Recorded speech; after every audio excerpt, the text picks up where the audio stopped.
আজকের ভিডিওতে 4-5টা swing trading stock নিয়ে আলোচনা করব। তার আগে মার্কেট তো বেশ ভালোই গেল। আজকেও একদম 23,400-র দোরগোড়ায় প্রায় বন্ধ দিয়েছে। এখন কিন্তু মানে যেহেতু বাজার ভালো চলেছে তাই জন্য আজকে দেখবেন মিড ক্যাপ, স্মল ক্যাপ এরকম স্টকগুলোতেও খুব সুন্দর একটা র্যালি দেখা গেছে। গতকালের ভিডিও যখন করেছিলাম এফআইআইদের ডেটা আসেনি, তারপরে যখন ডেটাটা দেখলাম 3,000 কোটি টাকার উপর ক্যাশ মার্কেটে বাইং। আজকেও আশা করব যে নিশ্চয়ই বাইংটা হয়েছে, আজকের ডেটাটা এখনো পাইনি।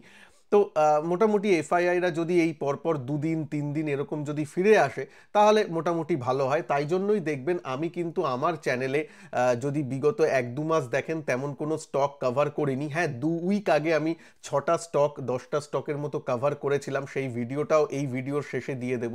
সেই ভিডিওতে কয়েকটা স্টক কভার করা ছিল যেগুলো বেশ ভালো পারফর্ম করেছে।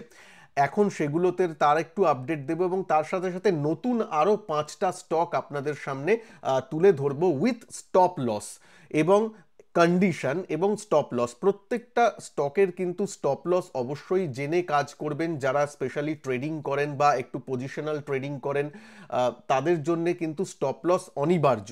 যারা স্টপ লস রেখে কাজ করতে পারেন না, মানে স্টপ লস হিট হলেও মনে হয় না না ধরে রাখি ঠিক দাম পেয়ে যাব, এরকম যদি মানসিকতা থাকে তাহলে প্লিজ এই ভিডিওটা স্কিপ করে নেবেন। কারণ এই মার্কেটে স্টপ লস ছাড়া কিন্তু কাজ করাটা একদমই উচিত নয়। আবার এই ভিডিওতে যা স্টকের কথা বলবো সেগুলো নিজে অ্যানালিসিস করবেন, তারপর ফিনান্সিয়াল আপনার যে অ্যাডভাইজার আছে তার সাথে আলোচনার মাধ্যমেই ডিসিশন নেবেন। আমার তরফ থেকে কোনো রকম রেকমেন্ডেশন কনসিডার করবেন না।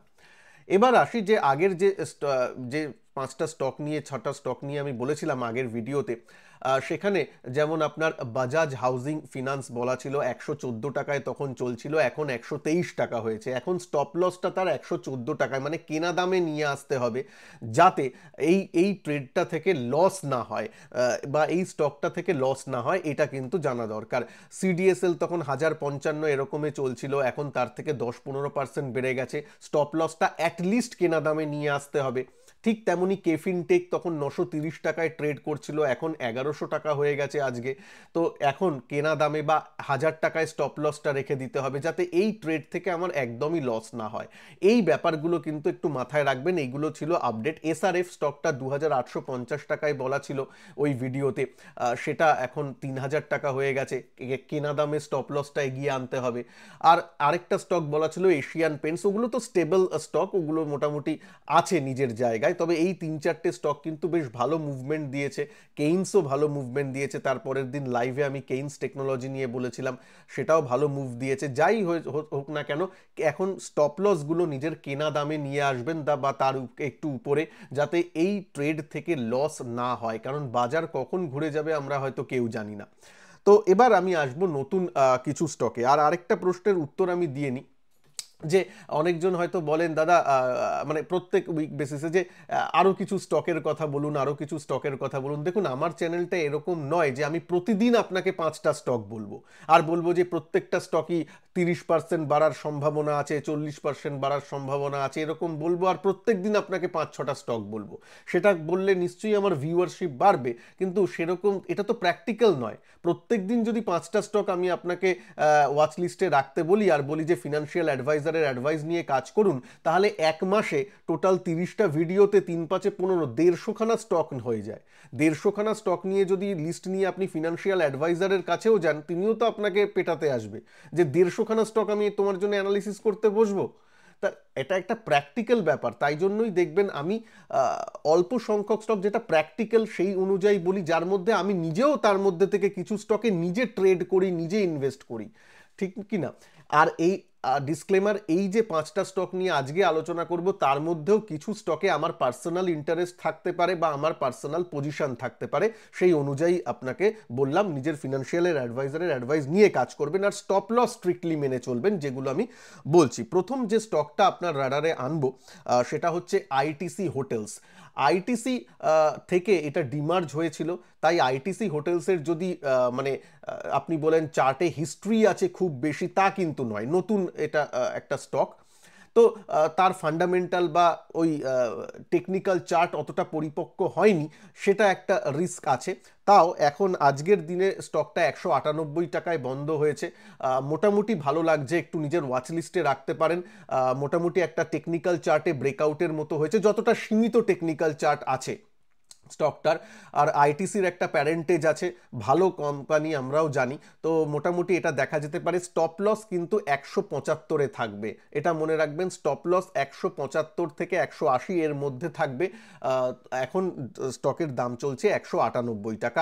আজকে অনেক পার্সেন্ট বেড়েছে, আজকে তো সব স্টকই র্যালি করেছে, সুতরাং একটু ঠান্ডা করে জিনিসগুলো খাবেন, মানে গরম গরম রুটি যে খেতে হবে তা নয়, একটু ঠান্ডা ফান্ডা হলে দেখবেন, কিন্তু ওই স্টপ লসটা একটু মাথায় যাতে থাকে। আচ্ছা, আর 200-র উপরে যদি যায় খুবই ভালো হয়। তো এবার চলে আসছি পরের স্টকে আসার আগে প্লিজ ভিডিওকে ভালো লাগলে একটু লাইক শেয়ার করে দেবেন। চ্যানেলে যারা নতুন, চ্যানেলকে সাবস্ক্রাইব করতে ভুলবেন না, সাবস্ক্রাইব করে বেল আইকনকে অবশ্যই প্রেস করে দেবেন, যাতে নতুন কোনো আপডেট ভিডিও আনলে তার নোটিফিকেশন আপনার কাছে চলে আসে। আরেকটা কথা বলছি, যারা আমার সাথে অপশন ট্রেডিং এবং আপনার মোমেন্টাম স্টক ট্রেডিং বা মোমেন্টাম স্টক ইনভেস্টিং শিখতে চান, জানতে চান, বুঝতে চান, তাদের জন্য কোর্স আমার লঞ্চ হয়ে গেছে, আমার মেন্টরশিপ ব্যাচ শুরু হয়ে গেছে। তাতে যদি জয়েন করতে চান, এই ভিডিওর ফার্স্ট ডেসক্রিপশন বক্সে এবং ফার্স্ট কমেন্টে পিন করে দেওয়া আছে, সেখান থেকে লিঙ্ক দেওয়া আছে, সেখান থেকে আপনারা কোর্সের ডিটেলস পেয়ে যাবেন। সেখানে আমার হোয়াটসঅ্যাপ নাম্বারও দেওয়া আছে, সেখানে কোর্স সংক্রান্ত প্রশ্ন থাকলে হোয়াটসঅ্যাপও করে নিতে পারেন লিঙ্ক ক্লিক করার পর। আচ্ছা, পরের যে স্টকটা সেটা টাটা গ্রুপের কোম্পানি, উপর থেকে অনেকটা পড়েছে। তার নাম তেজাস নেটওয়ার্ক। আগে খুব ভালো ছিল, জানেন বুল মার্কেটে ভালো চলছিল, তারপর এখন সব স্টকই সাইডওয়েজ টু ডাউনওয়ার্ড হয়ে গেছে, এটাও তাই জন্য এটাতে একটু রিস্ক বেশি। আজকে আবার 12% বেড়েছে। এখন দাম চলছে, মানে দাম বন্ধ হয়েছে 799 এর ঘরে। স্টপ লস থাকবে 700 টাকায়, স্টপ লস থাকবে 700 টাকায়। এইটা টাটা গ্রুপের কোম্পানি, এখান থেকে একটা রিভার্সাল আশা করা যেতে পারে যদি মার্কেট কন্ডিশন ভালো থাকে, তো সেটার উপর একটু নজর রাখা যেতে পারে। স্টপ লস মাথায় রাখবেন। নেটওয়ার্কিংয়ের বিজনেসে আছে, নেটওয়ার্ক থেকেই বুঝতে পারছেন তেজস নেটওয়ার্ক, কিন্তু ঠিক আছে, মানে আমি টেকনিক্যাল চার্ট অনুযায়ী একটা রিভার্সালের ব্যাপার হলেও হতে পারে কেন বলছি, কারণ মার্কেট কন্ডিশনও তো জানেন, খুব একটা আমরা বুল মার্কেটে নেই, সেই ব্যাপারটা আছে। পরের স্টকে আসার আগে একটা ওভারঅল কন্ডিশন বা শর্ত আপনাদের বলে রাখি। যে শর্তটা মানে ফেইল হলে আমি কিন্তু এই 5টা যে স্টক আছে সেই সব স্টকেরই স্টপ লস একসাথে হিট হবে, এরকম ভাবতে পারেন। সেটা হচ্ছে ওভারঅল বাজার, মানে নিফটির লেভেল যদি 23,000 বা 22,800, এই লেভেলটাই 200 পয়েন্টের রেঞ্জ, এটা যদি ব্রেক করে দেয়, 22,800 থেকে 23,000 এই লেভেলটা যদি ব্রেক করে দেয় নিফটি, তাহলে কিন্তু কোনো রকম আর সুইং ট্রেডিংয়ে আমি পার্সোনালি থাকবো না, লং সাইডে সুইং ট্রেডিংয়ে, এটা কিন্তু বলা থাকলো, ঠিক আছে? সুতরাং আমার নিচের কমেন্টে যাতে এরকম না পাই যে আপনার বলাতে এই স্টক নিয়েছিলাম এখন এত কম দামে হয়ে গেছে, না, ইন্ডিভিজুয়াল স্টকের তো স্টপ লস আছেই, প্লাস আমি বললেই যে কিনবেন তাও নয়, নিজে অ্যানালিসিস করে নিজের অ্যাডভাইজারের অ্যাডভাইস নিয়ে করবেন। তার উপর আবার মার্কেট কন্ডিশনের স্টপ লস এবং নিজের স্টপ লস আমি ইন্ডিভিজুয়াল স্টকেরও বলছি, প্লাস এরকমভাবে পজিশন সাইজটা ক্যালকুলেট করে নেবেন যাতে স্টপ লস যদি হিটও হয়, তাতেও যাতে আপনার ওভারঅল পোর্টফোলিওর 2 to 3%-এর বেশি লস না হয়, সেই অনুযায়ী পজিশন বা share number of share calculate করে তারপর কিন্তু ঝাঁপাবেন ব্যাপারটায়, ঠিক আছে? পরের যে স্টক সেটা হচ্ছে বাজাজ ফিনান্স। আজকে যদি দেখেন বাজাজ ফিনান্স 8,900 টাকা মোটামুটি বন্ধ দিয়েছে। স্টপ লস থাকবে 8,400-তে। হ্যাঁ, একটু দূরের, কেন 8,000-9,000 টাকার স্টক, বুঝতেই পারছেন, প্লাস আজকে আবার 2%-3% বেড়েওছে।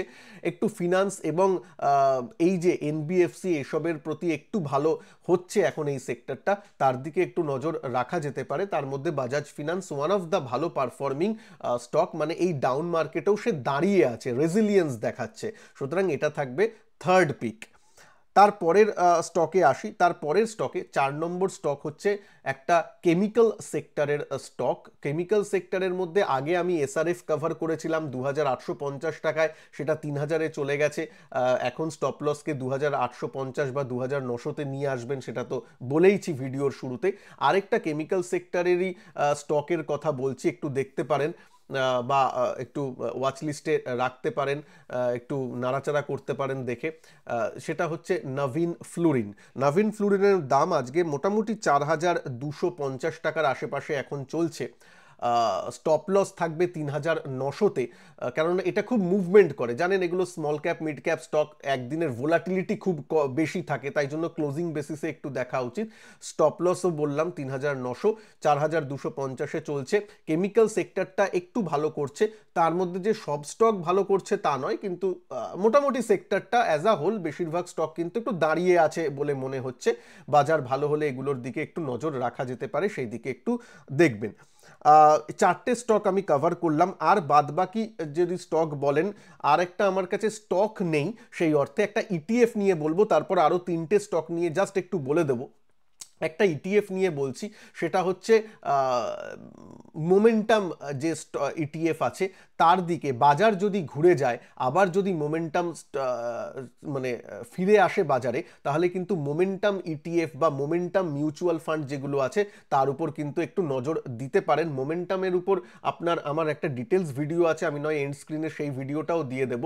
মোমেন্টাম অনেক ডাইরেক্ট মিউচুয়াল ফান্ডও আছে, মোমেন্টাম ইটিএফও আছে, এবং মোমেন্টাম ইন্ডেক্স ফান্ডও আছে। আপনার যেটা ভালো লাগে সেই অনুযায়ী করবেন। ডাইরেক্ট মানে অ্যাক্টিভ ফান্ডের কথা বলছি, অ্যাক্টিভ ফান্ডও আছে।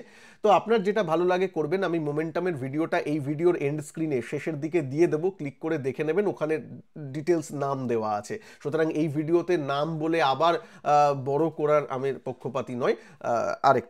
আরেকটা কথা, এবার যে তিনটে স্টক নিয়ে একটু বলবো, একটু বলে নিই। যেমন এসআরএফ একটা ভালো, কেফিন টেকটা একটু ভালো লাগছে, সিডিএসএল একটু ভালো লাগছে, সেটা তো আমি আগের 2 সপ্তাহের আগের ভিডিও থেকেই বলেছি।